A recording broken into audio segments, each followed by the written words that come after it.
মৌলিক অধিকার ও স্বাধীনতা এই ব্যাপারে আমাদের কোনো ইয়ে নাই। সংস্কারের ভালো জিনিস থাকলে সেটা অবশ্যই সামনে জাতীয় সংসদের সদস্যরা বিবেচনা করবেন। আর নির্বাহী ভারসাম্য, ক্ষমতার ভারসাম্য।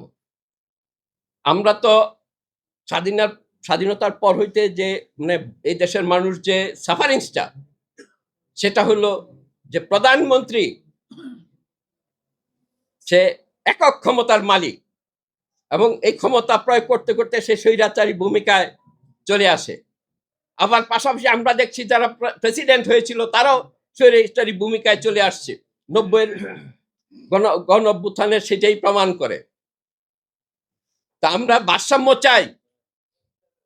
অবশ্যই দলের প্রধান রাষ্ট্রের প্রধান হতে পারে না। কাজে এই ক্ষেত্রে এটা ঠিক আছে, আমরা সে মানে তবে প্রধানমন্ত্রী আর সংসদ নেতা একজনই থাকা উচিত, নাইলে আবার নিজেদের মধ্যে দড়ি টানাটানি শুরু হয়ে যাবে। ক্ষমতার ভারসাম্যের চেয়ে বিভ্রান্তি বেশি হবে, তখন আবার আরেকটা অসুবিধা দেখা দিবে।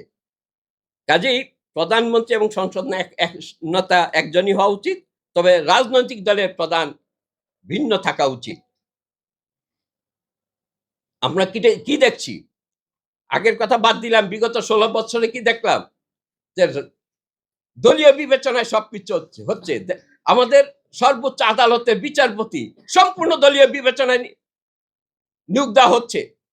সে কতটুকু যোগ্য, কতটুকু তার মেধা আছে একজন দেশের সর্বোচ্চ আদালতের বিচারপতি হওয়ার, সেদিকে কেউ বিবেচনা করে নাই। আমি এমনও দেখছি যে 10 বছর ধরে সুপ্রিম কোর্টে আসে নাই, সেও বিচারপতি হয়ে গেছে। কাজী এই দুঃখজনক পরিস্থিতির থেকে আমাদেরকে জাতিকে রক্ষা করতে গেলে, আমাদের বিচার বিভাগকে রক্ষা করতে গেলে অবশ্যই ক্ষমতার ভারসাম্য দরকার, এবং সেই ক্ষেত্রে দলের প্রধান এবং প্রধানমন্ত্রী এক হওয়া উচিত না। তারপরে আপনার বিচার বিভাগ, এই যে হাইকোর্ট, বিভিন্ন বিভাগে হাইকোর্ট আপনার স্থায়ী বেঞ্চ স্থাপনের যে প্রস্তাবনা করা হয়েছে, এটা কিন্তু একটা অন্তর্ঘাতমূলক বিষয়।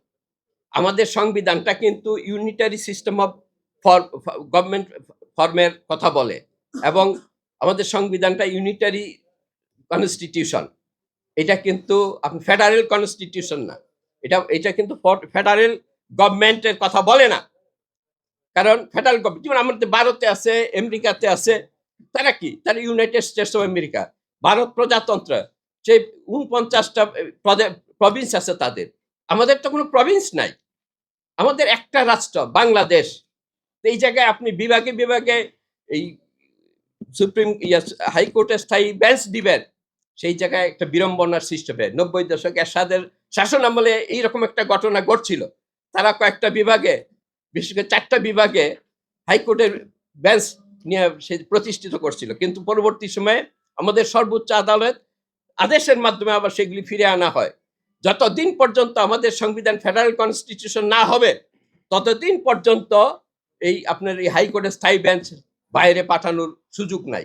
প্রভিন্স সৃষ্টি করেন, সেই জায়গায় প্রশাসন সৃষ্টি করেন, সেপারেট প্রশাসন সৃষ্টি করেন, তারপরে সেই জায়গায় হাইকোর্টের স্থায়ী বেঞ্চ আপনারা নেন। এইভাবে নিতে পারেন না। কাজেই একটা জিনিস, এই যে সংবিধান সংস্কার কমিটি বলি, সেই কমিটিতে কি কোন সংবিধান বিশেষজ্ঞ আছে?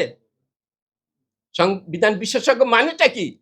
আমাদের বাংলাদেশে 2-1 আছে, ডক্টর কামাল হোসেন বেশর, আমিরুল ইসলাম, এছাড়া কোন সংবিধান বিশেষজ্ঞ নাই। কাজেই আপনার রাষ্ট্রবিজ্ঞানের একজন প্রফেসর, তাও সে দেশে থাকে না, বিদেশে থাকে, এই দেশের মানুষের নার্ভ সে কিভাবে বুঝবে? কাজেই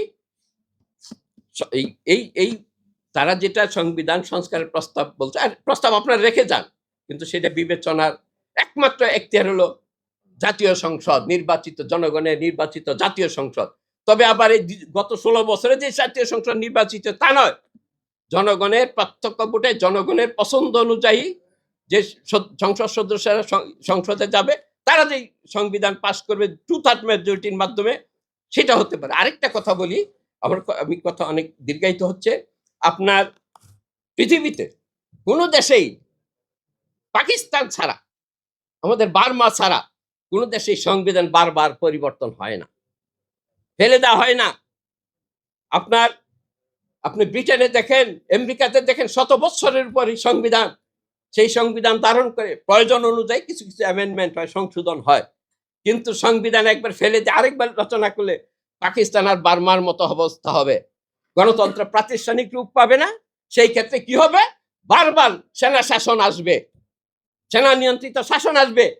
কাজেই সংবিধান বারবার চেঞ্জ করা যায়। বিশেষ করে পৃথিবীর ইতিহাসে কোথাও নাও এত মানুষ জীবন দিয়ে একটা সংবিধান রচনা করেছে।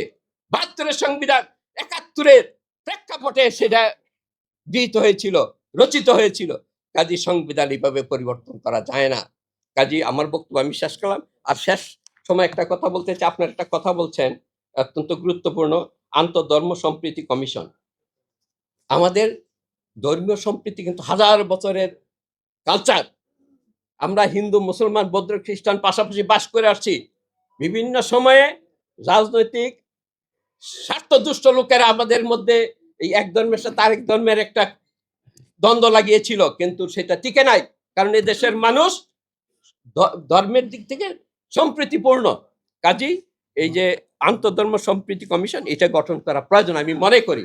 এই যে আমরা ২৪-এর এই যে অভ্যুত্থানের পরে কি দেখলাম, যে আমাদের স্বার্থদুষ্ট পার্শ্ববর্তী রাষ্ট্রেরা আমাদের মধ্যে একটা কাল্পনিক ধর্মীয় দ্বন্দ্ব লাগানোর চেষ্টা করছে।